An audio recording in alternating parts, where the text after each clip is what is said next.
Hi అండి. Welcome to Indian raita. మాకైతే 4, 5 రోజుల నుండి ఒకటే వర్షం పడుతుందండి. ఈ వర్షానికి పిల్లలు వేడివేడిగా ఏదైనా చేసి పెట్టు మమ్మీ అని అడిగారు. అందుకని నేను ఆలూ బ్రెడ్ పకోడా చేస్తున్నాను. నా స్టైల్‌లో ఎలా చేయాలో చూపిస్తా పదండి. ముందుగా కుక్కర్‌లో మీడియం సైజు 3 బంగాళదుంపలు ఉడికించుకోవాలి. గ్యాస్ మీద కడాయి పెట్టుకొని అందులో 1 టేబుల్ స్పూన్ ఆయిల్ వేసి, హాఫ్ టీ స్పూన్ జీలకర్ర, 2 పచ్చిమిర్చి, కరివేపాకు, ఒక చిన్న ఉల్లిపాయ ముక్కలు వేసి మిక్స్ చేసుకోవాలి. కొంచెం అల్లం పేస్టు, చిటికెడు పసుపు వేసి బాగా మిక్స్ చేసుకోవాలి. ఉడకబెట్టిన బంగాళదుంపలు, కొంచెం చిల్లీ ఫ్లేక్స్, తగినంత ఉప్పు, గుప్పెడు కొత్తిమీర వేసి బాగా మెత్తగా మిక్స్ చేసుకోవాలి. ఇది చల్లారేలోపు బ్యాటర్ కలుపుకుందాం. 1 కప్పు శనగపిండికి హాఫ్ టీ స్పూన్ కారము, చిటికెడు పసుపు, చిటికెడు వంట సోడా, తగినంత ఉప్పు వేసి కొంచెం నీళ్లు పోసి బజ్జీల పిండిలాగా కలుపుకోవాలి. 2 బ్రెడ్ స్లైసెస్ తీసుకొని ఒక స్లైస్ మీద తయారు చేసి పెట్టిన మసాలా స్ప్రెడ్ చేసుకోవాలి. ఒక దాని మీద ఒకటి పెట్టి ఇలా కట్ చేసుకోవాలి.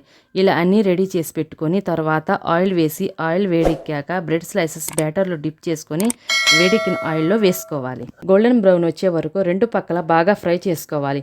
అంతేనండి, పిల్లలు అడిగిన వేడి వేడి ఆలూ బ్రెడ్ పకోడా రెడీ. వర్షం పడుతుంటే టీతో పాటు ఇవి తింటుంటే అబ్బా సూపర్గా ఉంటాయండి. ఇలాంటి మరి ఎన్నో వంటల కోసం లైక్, షేర్ అండ్ సబ్స్క్రైబ్ చేసుకోండి.